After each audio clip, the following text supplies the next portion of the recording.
want to be a president? We're going to talk about a president in a few minutes, but I want to introduce this lesson to you by reading a story. And it's really a funny story. There are good things about being president, and there are bad things about being president. One of the good things is that the president lives in a big white house called the White House. And you see this man right here? We're going to talk about this man in a little bit. Is that Jimmy Carter? No, it's not Jimmy Carter. Obama? Oh, President Roosevelt. President? We're going to talk about him. We're going to talk about her. Okay? Guys, 1, 2, 3.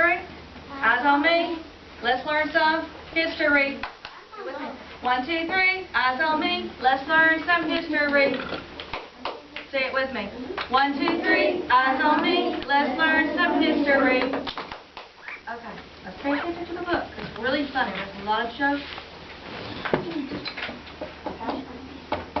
Another good thing about being president is that the president has a swimming pool, a bowling alley, and a movie theater. The president never has to take out the garbage. The president doesn't have to eat yucky vegetables. As a boy, George Bush had to eat broccoli. When George Bush grew up, he became president. That was the end of broccoli. George Bush. One of the bad things about being president is that the president always has to be dressed up. William McKinley wore a frock coat vest, pinstripe trousers, stiff white shirt, black satin tie, gloves, a top hat, and a red carnation in his buttonhole every day. The president has to be polite to everyone. The president can't go anywhere alone. The president has lots of homework. People get mad at the president. Someone once threw a cabbage at William Howard Taft. That didn't bother Taft, he quipped. I see that one of my adversaries has lost his head. The lettuce is called a head of lettuce. So if you go buy a head of lettuce at the grocery store, what your parents would probably do was take that head of lettuce and chop it up, and that's how they make salad. But that was funny, wasn't it?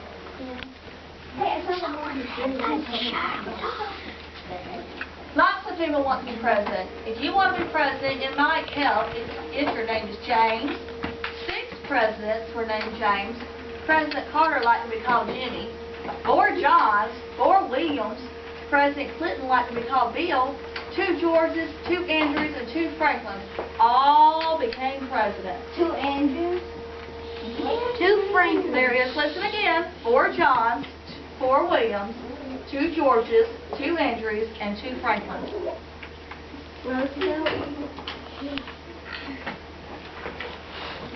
You probably weren't born in a log cabin. That's too bad. People are crazy about log cabin presidents. They elected 8. William Harrison was born in a big Virginia mansion, though he won the election with a log cabin and hard cider slogan. What's one president that you know was born in a log cabin? Avery. Avery. I'm sorry. What's his name about there on the red? Will. Abraham Lincoln. On the stage. There he is, right there. Abraham Lincoln. On the stage. We going okay, Nathan? If you want to be president, your size doesn't matter. Presidents have come in all shapes and sizes. Abraham Lincoln was the tallest, 6 feet 4 inches. His stove-top hat made him look even taller. That's that big black hat that he used to wear that was really tall. James Madison was the smallest, 5 feet 4 inches and only 100 pounds. William Howard Taft was the biggest, more than 300 pounds. He was so big that they had to make a special tub built. He had to have a special tub built for his White House bathroom. 4 men could fit in his tub. Now, President Taft probably had a thyroid problem, which made it hard for him to lose weight, or some sort of health problem that made it hard for him. Okay? But it goes on. Maybe Taft's problem was that presidents can order any food they want. Andrew Johnson once served his guests turtle soup, oysters, fish, beef, turkey, mutton chops, chicken, mushrooms, string beans, partridges, duck, pudding, jellies, and lots of wine, all at one dinner. What?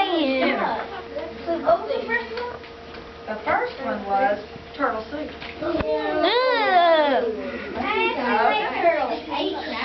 Want you?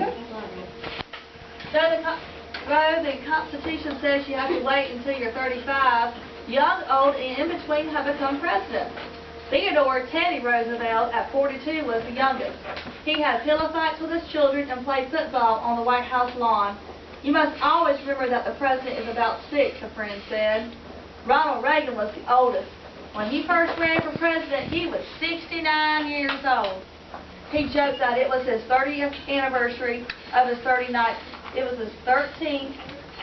It was his 30th anniversary of his 39th birthday. 13th anniversary of his 39th birthday. Some presidents joked and some didn't.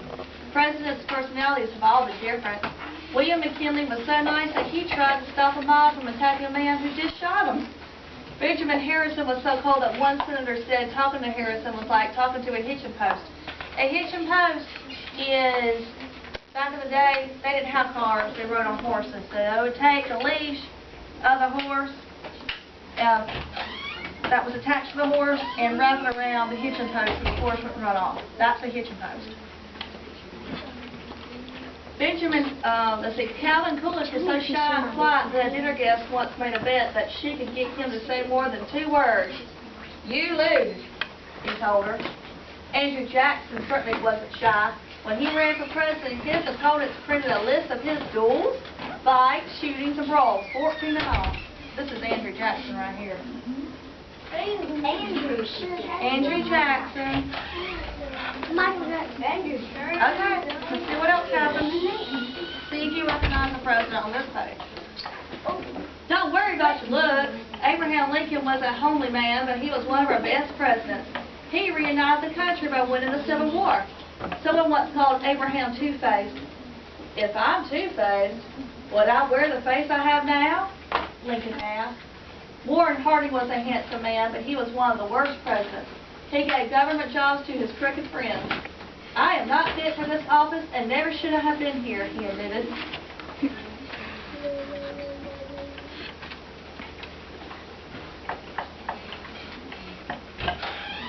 Do you have pesky brothers and sisters? Every one of our presidents did. Benjamin Harrison takes the prize. He had 11.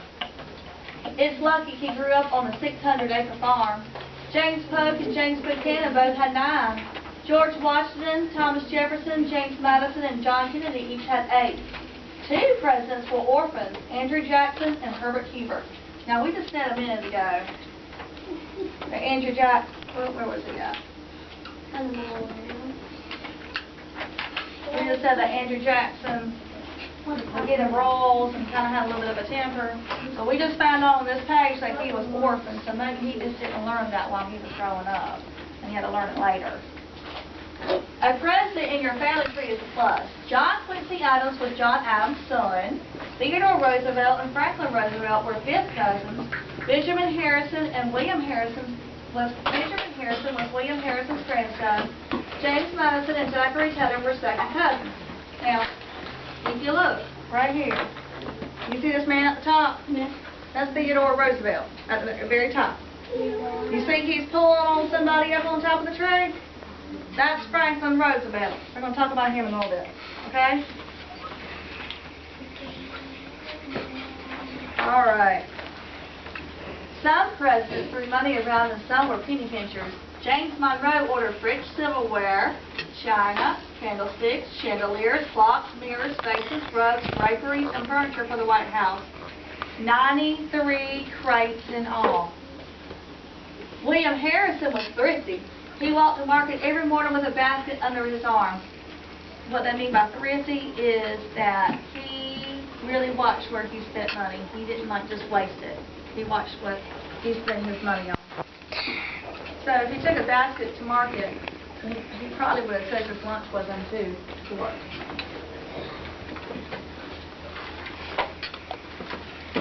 Do you have a pet? All kinds of pets have lived in the White House, mostly dogs. Herbert Hoover had 3 dogs, Tiny, Snowflake, and Tut. Tut must have been a Democrat. He and his Republican master never got along. Franklin Roosevelt's dog, Fowler, was almost as famous as his owner. George Bush's dog wrote Millie's book, Adventures of a White House Dog, as reported to Mrs. Bush. Ulysses Grant had horses. Benjamin Harrison's goat pulled his grandchildren around in a cart. The Coolidges had a pet raccoon. And Jimmy Carter and Bill Clinton preferred cats. Theodore Roosevelt's children didn't have pets. They ran a zoo. They had dogs, cats, guinea pigs, snakes, mice, rats, badgers, raccoons, parrots, and a Shetland pony called Algonquin. And you see the pony on the page? Yes. To cheer up his sick brother, young Quentin took Algonquin upstairs in the White House elevator. Now, I wonder what Mrs. Roosevelt thought about that. What? Her son brought a horse up the White House elevator to see. This little boy, Quentin, brought his horse up there to see his brother that was sick. And I wonder what their mother thought about that. I think I would have a fit for horses in the house. You don't have to be musical to be president. Ulysses Grant certainly wasn't. He only knew 2 tunes. One is Yankee Doodle, and he said the other one isn't. But many presidents were musical. Thomas Jefferson, John Taylor, and Woodrow Wilson played the violin. John Quincy Adams, the flute. Chester Arthur, the banjo. Harry Truman and Richard Nixon, the piano. Bill Clinton, the saxophone. And Warren Harding, almost any brass instrument, including the sousaphone. And some presidents knew how to dance and some didn't. Our first president did a mean minuet. At his inaugural ball, George Washington danced with every lady but his wife. Mrs. Washington had to stay home. James Madison's opinion of the inaugural ball: I would much rather be in bed. Abraham Lincoln wasn't much of a dancer. Mrs. Todd, I should like to dance with you the worst way, he told his future wife. Mrs. Todd later said to her friend, he certainly did. Woodrow Wilson liked to do the jig step while singing little ditties. Wait, who was the first one? The first president. And the other one? No, not that one. The first one who played that. This is what he said that played the instrument. The first president who played the instrument, there was Thomas Jefferson, John Taylor, Woodrow Wilson, and John Quincy Adams. And it shows you, there's Bill Clinton played the saxophone, and it shows you all the different presidents and what they played. What did those guys, Thomas Jefferson and John Taylor? Well, it said that Thomas Jefferson, John Taylor, and Woodrow Wilson played the violin. So that would be them playing the violin. And John Quincy Adams played the flute, so that would be him playing the flute over there. And let's see, Chester Arthur played the banjo, that would be him. Harry Truman and Richard Nixon played the piano, so that's them at the piano. Bill Clinton played the saxophone, and Warren Harding played almost any brass instrument, and that would be over here, the sousaphone, this big one right there. Okay? I want to see what the saxophone doesn't matter. Who wasn't a Protestant or a Roman Catholic has been president. But if you care enough, anything is possible. 34 presidents came and went before Roman Catholic John Kennedy was elected. Almost 200 years passed before a woman, Geraldine Guerrero, ran for vice president. Now, I remember watching the TV when I was a little girl and watching her run for vice president. There's another lady who ran for vice president a couple years back. She did not become vice president, but she was the second woman after Geraldine. Anybody remember her name? I'll give you a hint. Her name starts with an S, and her last name starts with P. Yes. Not Susan B. What? Okay. It starts with an S and ends with a P. A P. Her name was Sarah Palin, and she ran 4 or 5 years ago. Yeah. But that was kind of a big deal too, because she was the second woman to run for vice president. It's said that people who run for president have swelled heads. It's said that people who run for president are greedy. They want power, they want fame. But being president can be wanting to serve your country, like George Washington. He left the Virginia plantation he loved 3 times to the country he loved even more. It can be looking for the future like Thomas Jefferson, who bought the Louisiana Territory and then sent Lewis and Clark west to find a route to the Pacific. They did. It can be wanting to turn lives around like Franklin Roosevelt, who provided soup and bread for the hungry, jobs for the jobless, and funds for the elderly to live on.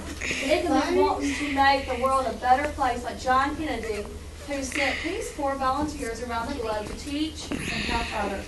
So being president is a big job. Every single president has taken this oath. I do solemnly swear or affirm that I will faithfully execute the office of President of the United States and will do the best of my ability to serve, protect, and defend the Constitution of the United States.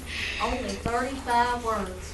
But it's a big order. When you're president of this country, Abraham Lincoln was top to fill that order. I know very well that many others might in this matter, as in others, do better than I can. He said, but I am here.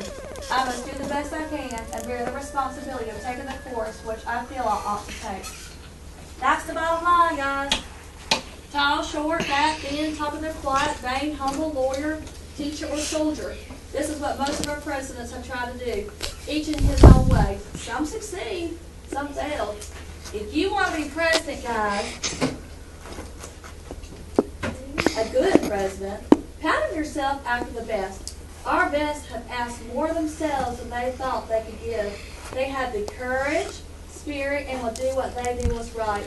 Most of all, their first priority was always been the people and the country that they serve, guys. I didn't visit her, but Name, boys. Another way we can shorten his name is we can call him FDR. Franklin Delano Roosevelt has a really, really long name, and we can shorten it by FDR. Y'all say FDR. FDR. Okay, today we're going to talk about the positive character traits of Franklin Delano Roosevelt, or FDR, and we're going to talk about how his beliefs affected the choices that he made in life.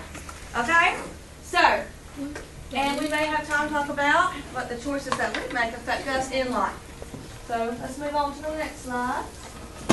The early life of Franklin Delano Roosevelt. Now, I bet y'all have seen his picture and didn't even know you've seen his picture before.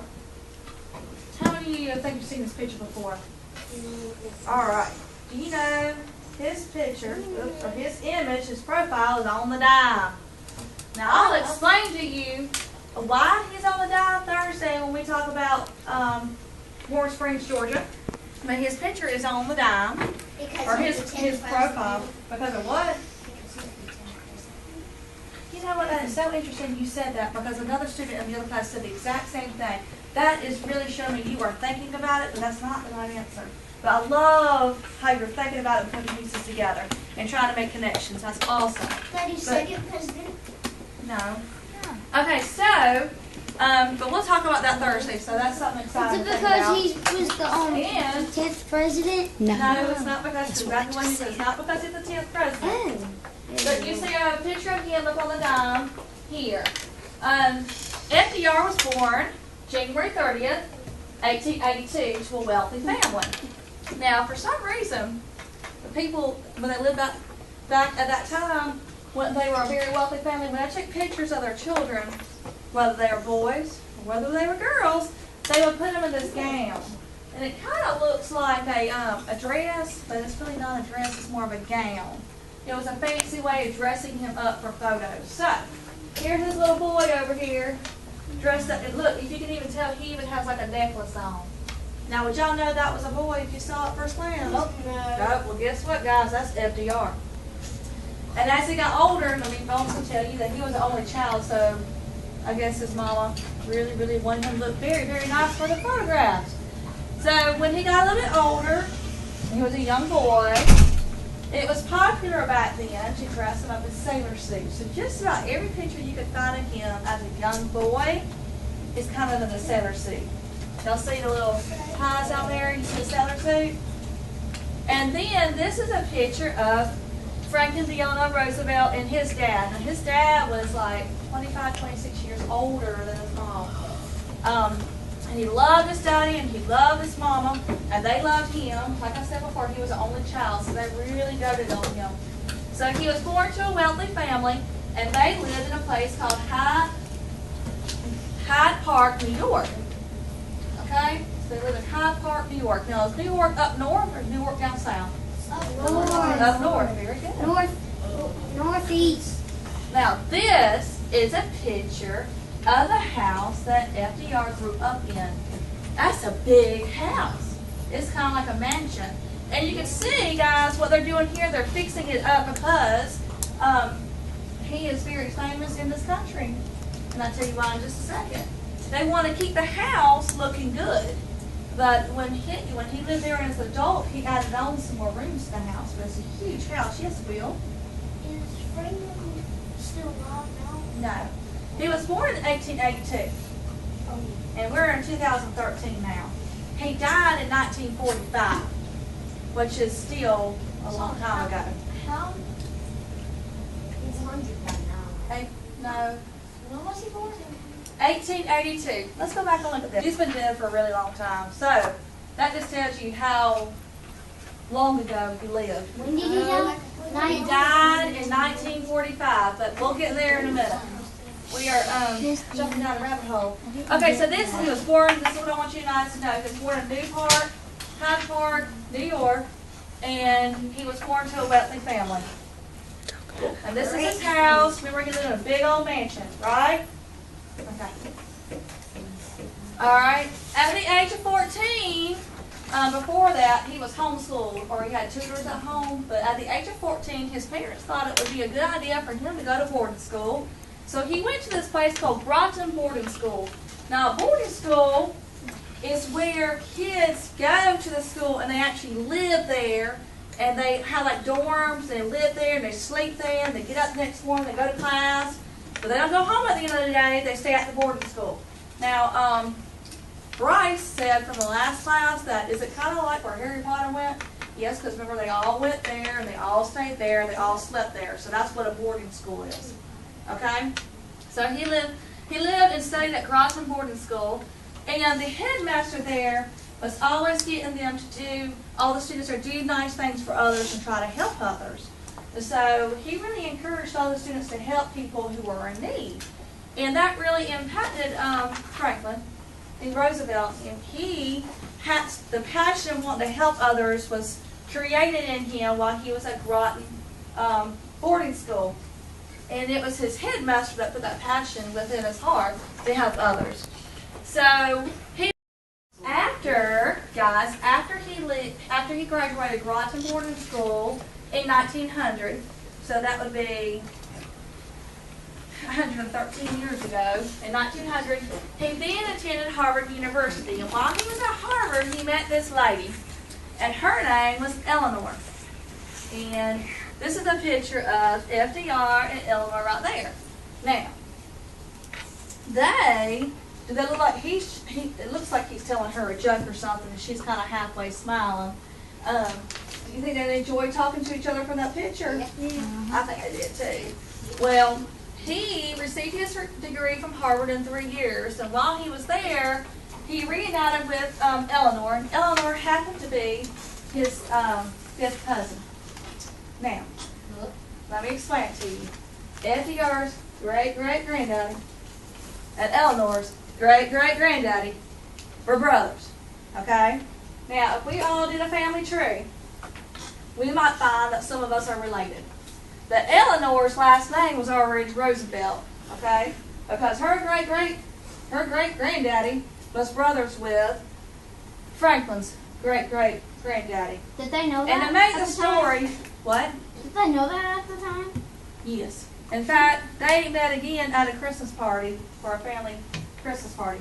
That's just like Miss Coleman has family that lives in Americus. Now, I didn't grow up with that family in Americus because it was my granddaddy's brother's family, but I think I met them maybe once or twice at a family reunion. So they were like fifth cousins. Now, Eleanor's uncle, she was orphaned as a child, so her mother and daddy had both passed away when she was 10. Her uncle is this man right here, Theodore Roosevelt. Theodore Roosevelt was a president of the United States also. The 26th. The 26th. So there's Theodore and there's Franklin. The reason why they both have the very same last name is because they're distant cousins. Okay? And Eleanor's uncle is Theodore. Me too. And FDR really liked Theodore. In fact, he wanted to grow up and be like Theodore. And he did some things that Theodore did also. So guess what happened? Eleanor and FDR fell in love and they got married. Yes, sir. My dad's last name is my last name. Okay. So is my name. Okay, so they got married. Hold on a second, guys. And Theodore, because Eleanor's parents or her daddy has already passed away, Theodore, who was president at the time in 1905, walked Eleanor down the aisle. Okay? So, that was kind of neat. Now, FDR loved Eleanor, and you know what was neat about Eleanor? She was really, really smart, and she had a passion for wanting to help others too. So, FDR, Franklin Roosevelt, had a passion for wanting to help others. And Eleanor had a passion for wanting to help others. Yes, ma'am, Jasmine. Why would cousins marry each other? But they're fifth cousins. They're not like, I have a sister, and she has a little boy, and I have a little girl. That would be like first cousins marrying, and that wouldn't be right? But they were fifth cousins because they didn't have the same great-great-granddaddy, okay? You only remember the great-great-granddaddies were brothers. They didn't have the same one. That's what. Isn't she beautiful? She looks like Miss Steve's. You think so? Yeah. And her hair. Okay.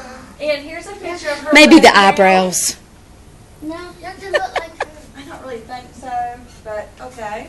We'll take Kinda that. same This is a picture of her wedding gown, and this is actually a picture of their marriage certificate. They actually had to sign it, and the witnesses had to sign it. And remember, like I said, Theodore Roosevelt, who was the president at the time in 1905, actually walked Eleanor down the aisle. So that was a huge, big deal, and I imagine there was a whole bunch of people there to watch them get married. And then you have like the witnesses who signed it, but that's their marriage certificate. So they got married on March 17th, 1905, and Franklin Roosevelt continued to go to Columbia University, and he passed the bar exam in 1907 and started practicing law. So if you practice law, what career did he have? He was a lawyer, that's right.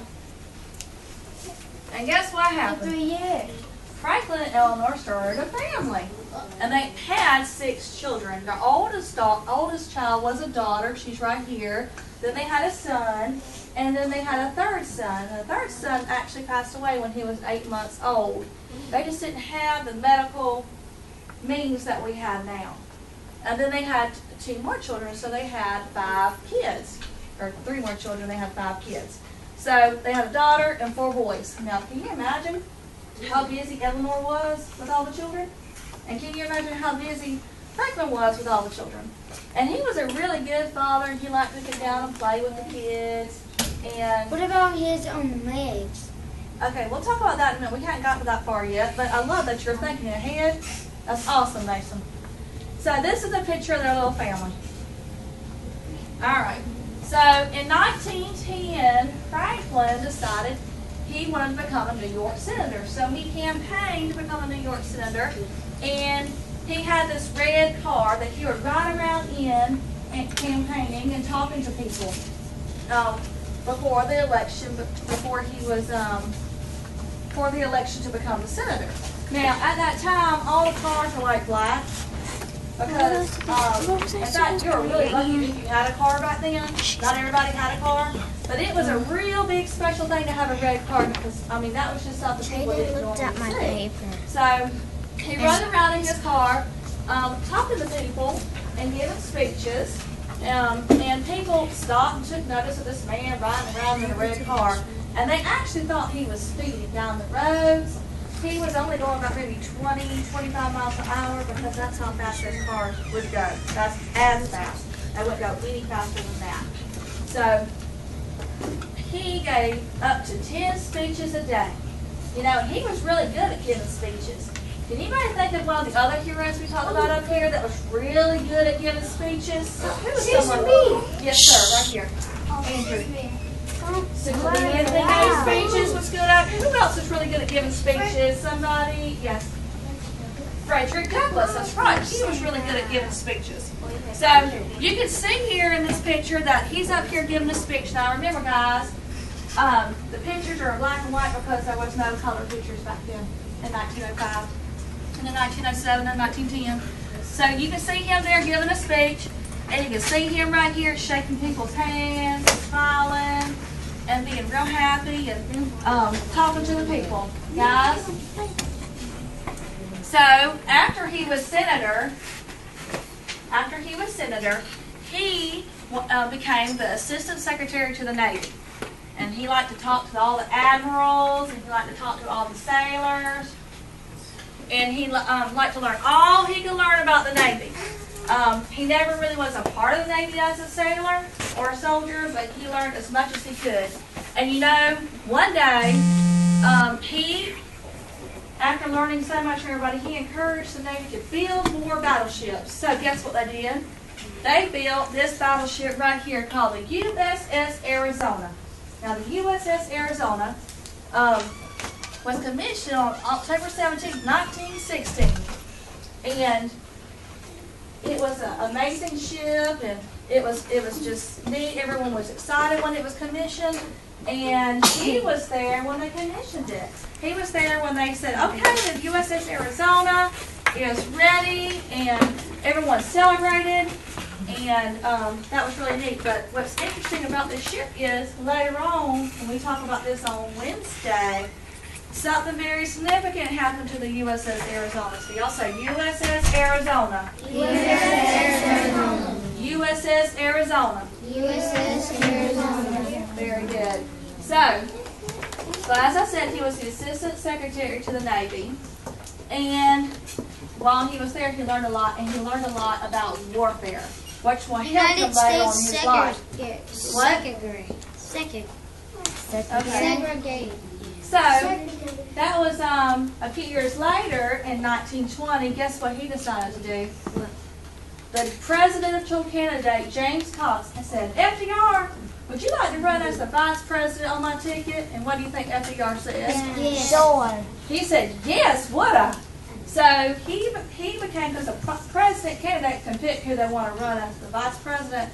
So he went on campaign in 1920 with James Cox.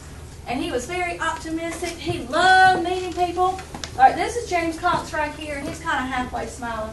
You know, look at the smile on FDR's face, man. He is having a good time walking down that street, waving at people, smiling from ear to ear. I thought that one. Now, this is FDR right here, I thought. and this is James Cox right there. Yes, ma'am. I thought Franklin D. Roosevelt couldn't walk. He could We're walk. going to get there in a minute. In fact, if y'all give me like 2 minutes, we'll be there in just a second. So, But he is walking there, right? But he's walking here, and that's really important and significant. And He could walk in that time. he was very optimistic. And but you know what happened, guys? They didn't win the election, so FDR didn't get to be vice president, and James Cox didn't get to be the president. So, but the whole country said, man, look at that FDR. He sure is optimistic, and he's really good at talking to people and giving speeches, and people were already looking at him thinking, now that's a pretty neat dude. So the whole public, because he had been in newspapers, and the journalists have wrote about him, so people started taking notice of FDR. Now, a year later, in 1921, FDR went back to New York to be a lawyer again, because remember, he didn't win the election. And during a family vacation, FDR's back started aching really badly after he went swimming.